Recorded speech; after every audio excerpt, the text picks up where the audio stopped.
उन दिनों में जब चेले बहुत होते जाते थे तो यूनानी भाषा बोलने वाले इब्रानियों पर कुड़कुड़ाने लगे कि प्रतिदिन की सेवकाई में हमारी विधवाओं की सुधि नहीं ली जाती। तब उन 12 ने चेलों की मंडली को अपने पास बुलवाकर कहा, यह ठीक नहीं कि हम परमेश्वर का वचन छोड़कर खिलाने पिलाने की सेवा में रहें। इसलिए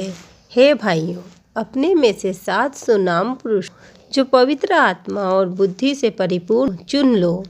कि हम उन्हें इस काम पर ठहरा दें। परंतु हम तो प्रार्थना में और वचन की सेवा में लगे रहेंगे।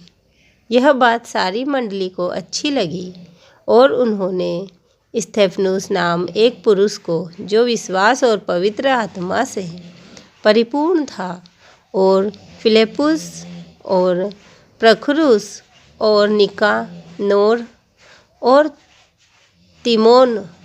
और परिमनास और अंताकी वाला निकुलाउस को, जो यहूदी मत में आ गया था, चुन लिया और इन्हें प्रेरितों के सामने खड़ा किया और उन्होंने प्रार्थना करके उन पर हाथ रखे और परमेश्वर का वचन फैलता गया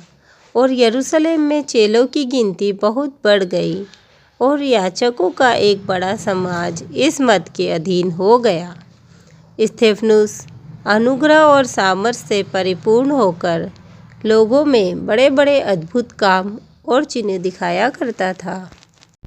तब उस आराधनालय में से, जो लिबर्तिनों की कहलाती थी, और कुरेनी और सिकंदरिया और किलिकिया और एशिया के लोगों में से कई एक उठकर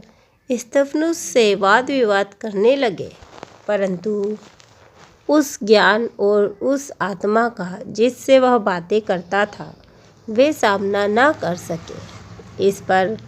उन्होंने कई लोगों को उभारा जो कहने लगे कि हमने इसको मूसा और परमेश्वर के विरोध में निंदा की बातें कहते सुना, और लोगों और प्राचीनों और शास्त्रियों को भड़काकर चढ़ाए और उसे पकड़कर महासभा में ले आए और झूठे गवाह खड़े किए, जिन्होंने कहा कि यह मनुष्य इस पवित्र स्थान और व्यवस्था के विरोध में बोलना नहीं छोड़ता, क्योंकि हमने उसे यह कहते सुना है कि यही यीशु नासरी इस जगह को ढा देगा और उन रीतों को बदल डालेगा जो मूसा ने हमें सौंपी है। तब सब लोगों ने, जो सभा में बैठे थे, उसकी ओर ताक कर उसका मुखड़ा स्वर्गदूत का सा देखा,